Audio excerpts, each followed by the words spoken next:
Hello and welcome. You're listening to the QBQ podcast. Whether you're wondering how to get your business to the next level, increase sales and productivity, or how to raise great kids, you're in the right place. In every episode, we highlight how personal accountability is the foundation to success in all areas of life. Personal accountability. It's just as simple as that. Let's dive in now. Welcome to this week's episode of the QBQ podcast. I have John, my dad, back with us here today, and we're going to talk about some of the other books we have. Hello, Kristen. Good to see you. We wrote other books. Isn't that kind of fun? We're known for QBQ, of course, but as we went on, we decided to write other books. They all have a theme of accountability, but in a different way. Your audience knows we have the QBQ book, which is the new cover and all that. Beautiful white one. Yeah, it's in the 6th edition. And it's in 25 languages. We have the QBQ in Spanish. En español. We actually published that at Denver Press, our own company. The other books are all published by Penguin Random House out of New York City. And of course, Kristen, you are really the author of the QBQ workbook. We just had someone tell us the other day that workbook really helps them take the QBQ message deeper, help them apply it in their daily lives. Of course, that's great independent study if you're really wanting to dig deep. Yes, the QBQ workbook is a perfect piece to go with the QBQ book, but also flipping the switch and QBQ are really companion books. They are absolutely a set because QBQ teaches how to ask better questions, practice personal accountability. But then flipping the switch covers 5 principles like learning, service, trust, creativity, and ownership. See, I still have those memorized. Still got it. Are you sure you're not reading the back of the book? I'm not reading the back of the book, but I could have been. Yes. And so QBQ is used as a tool in the Flipping the Switch book to bring to life other principles. So Flipping the Switch is that book that really is the companion book to QBQ. Then we have I Own It, which you created for the classroom for students, middle schoolers, high schoolers, grade schoolers. Yep. I Own It. We've just been hired to talk about parenting at a very elite school in Florida. And they're inviting 200 parents in to talk about parenting. And that ties to helping kids be excellent students by owning their own results. Now, Kristen, you might remember where we got this title, I Own It.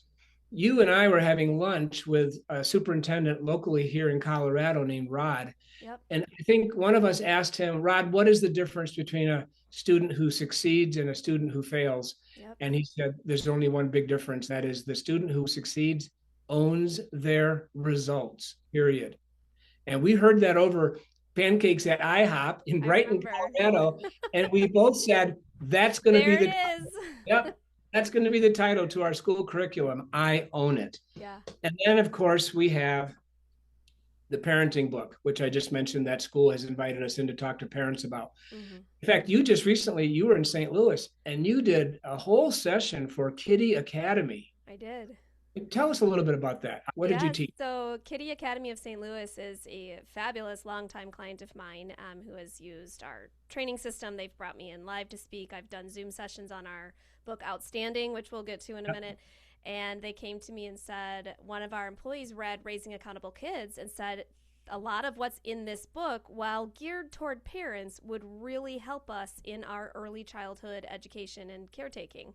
And so they asked me to design a curriculum based on Raising Accountable Kids, and we had a blast, a 3-hour interactive session where I geared all of that content to the early educators. So some of these women and men didn't have their own kids, but they're helping to partner with parents and raise other people's children from 8 to 5 every day. So it was a really fabulous session. I thought they loved it, and I had a blast designing it. So that was great. Congratulations on that. So that's based on Raising Accountable Kids, which we'll be talking about in Florida at that school. And I think what they're really looking for is they're looking for a partnership between themselves as educators and the parents. So like one of the stories in the book, I'll give you a quick example of what I'm getting at. In the book, remember we had that story where the teenage girl was fighting and then was suspended? Yes. And the mom came in and didn't confront her daughter. The mom came in and yelled at the principal. Mom, so common. Right. The mom was mad at the principal for suspending her daughter who had gotten into some sort of a fist fight with another kid. And so this is not that's what an unheard of experience anymore in the schools. Absolutely. Let's blame the school. Let's blame the teacher. So Raising Accountable Kids is that book. And then we have the book Outstanding. I thought we'd just focus on this for a few minutes. Tell me where that one came from. It came from my mind. Yeah, How about well, okay. No, it really came from clients, because for 10 years, I sat in these workshops in Minneapolis, St. Paul, providing leadership training, facilitating, listening. And that's, again, where I developed the QBQ, because I would hear people say, well, why do we have to go through all this change? When is someone going to train me? And I think to myself, well, there must be a better question here. And we came up with, how can I adapt to the changing world? And what can I do to develop myself? But even though I was developing the QBQ through those experiencing, I was also in and out of thousands of corporations over 10 years. And there's no way you couldn't start picking up on some stuff that the really exceptional companies do. And the companies who fail, what do they do to fail? And so Penguin came to me and said, do you want to put your experience of working with all these companies into a book? And I said, absolutely. I remember telling Penguin or Random House, oh, I've got like 80 ideas in my mind. Well, it ended up being 47 outstanding, 47 ways to make your organization exceptional. Dave Ramsey endorsed it. His quote is, all you have to do is follow the path laid out here. Definitely a must read. Thank you, Dave Ramsey. But this book is not QBQ. It has a theme of accountability. Sure. But it is the stuff that great companies accomplish, engage in, take action on, do each day. A couple minutes ago, we mentioned that session you did in St. Louis for Kiddie Academy on parenting. Well, when you were done there, you flew into Denver right after that engagement that day. I did. And the next day we did a session here in Denver on QBQ, personal accountability in the QBQ, for Habitat for Humanity. Now, we've all heard about them for years, and I've known about them for 50 years. Right. Great. Never gotten close to the organization, but they found the QBQ book and they wanted us to come in and teach it to their 200 people. When I was done, I gave an outstanding book to the CEO of Habitat for Humanity. Jaime. Yep, Jaime. And I'd never forget, he opened it up and he was sitting there at his round table and he looked at the chapter titles and he said, oh my gosh, this is exactly what we need. Oh, I didn't know that. I must have been something else. This looks like great stuff. So I'm just going to share let me just share some chapter titles with your audience today. Great. Here's what great companies do. They put performance before titles. In other words, no arrogance. Correct. Which leads right into next chapter. Great companies are humble. They keep the mission top of mind. In other words, people who work there always know why they exist at that organization and why the company exists. I've been amazed over the years. I've asked employees, so why does this company exist? I don't know. We make stuff. Yeah, we make stuff, right. Yeah. I will say, I often tell audiences when I reference this book, what really started the book, Kristen, was one idea. And that was the chapter, 10 or 11. Outstanding companies do not speak in code. Yeah, I remember that was like really key. Right. Right. Because I'd go into these organizations and, executives would stand at the lectern and say, we have a wonderful opportunity for you. And I'm thinking, really, are you saying opportunity when you really are saying we're having a problem that we need to solve? Yeah. So we've kidded audiences over the years about calling problems opportunities, challenges, situations, all those things. I remember thinking the really healthy organizations with the mature leaders, the mature managers, they don't speak in code. They say, hey, we've got a problem and let's get together and let's solve that problem. Stop calling it an opportunity. I remember I had that idea in my mind and I thought, well, I'd like to write that out. And then Penguin came along and said, do you want to write a whole book on, what you've learned about the best companies? I said, sure. And we came up with 46 more things. Yeah. So that's what really started it. Yeah, it really is. And it's been fun. I remember the first day it went on the market, I just couldn't believe it. I got a call from, 1-800 CEO Read. They wanted 100 copies because some CEO had called in saying, do you have a book called Outstanding? Perfect. And they didn't have it yet because it had just come out. Yeah. So that's always fun for an author. But I would say that this book, it is geared more toward management. Or those who want to get into management. I think yes, absolutely. It's a really good absolutely. Market. Yeah. Yep. Good point. Up and coming leaders and all all those kinds of things. So if you want to be in management, you should be thinking about these kinds of things in this book. And I know there's a favorite story in here for you. It's about that United pilot who carried my bags one day. You remember that? Captain That Terry, United right? pilot. Pardon me? Terry? Yeah, yeah. His name is Captain Terry, right? Yeah. Yeah. The short story of that story is Yeah. the plane was late. We were sitting next to each other. He was deadheading somewhere. He was about to fly to Germany out of Chicago. The plane finally landed. I rushed off the plane. He said, "Forget your bag. I know it's coming Let's up through the go. Yeah. jetway. When they bring it up, I'll bring it to you." And I said, "Thanks." So I'm running down the concourse as fast as I can. I make the flight. I get into seat, 18D, and I'm kind of hot and sweaty. I'm thinking, boy, I made it. Boy, I wonder where my bag is. All of a sudden, Terry, the captain of the flight that was about to fly to Germany, not my flight, comes walking down the aisle with his captain's hat on, holding my luggage. And people were saying, as he hands it to me, people were saying, "Who is this man? Is he a celebrity? Wow. Is he somebody famous?" Nope. I was just a guy who Captain Terry decided to do something nice for. Yeah. And if we would treat everybody like that in our organizations, go that extra mile. Yep. We talk in the book about the only way for an organization to have the extra edge is for individuals to go the extra mile.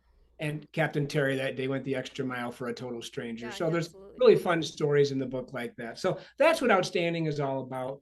As we say in the intro or the preface, it's not someone else's job to be outstanding. That's the theme of accountability. That's my job. The easiest thing in an organization is to wait for, if only the accounting department would improve, or the legal department would stop hassling me, or if the sales department would stop selling what we can't make, or if the manufacturing group could only make what we sell. Yeah. The day we decide as individuals to become outstanding, then the organization can be outstanding. So it still has a theme of accountability, but the Outstanding book has 47 different ways to be exceptional, to be that outstanding organization.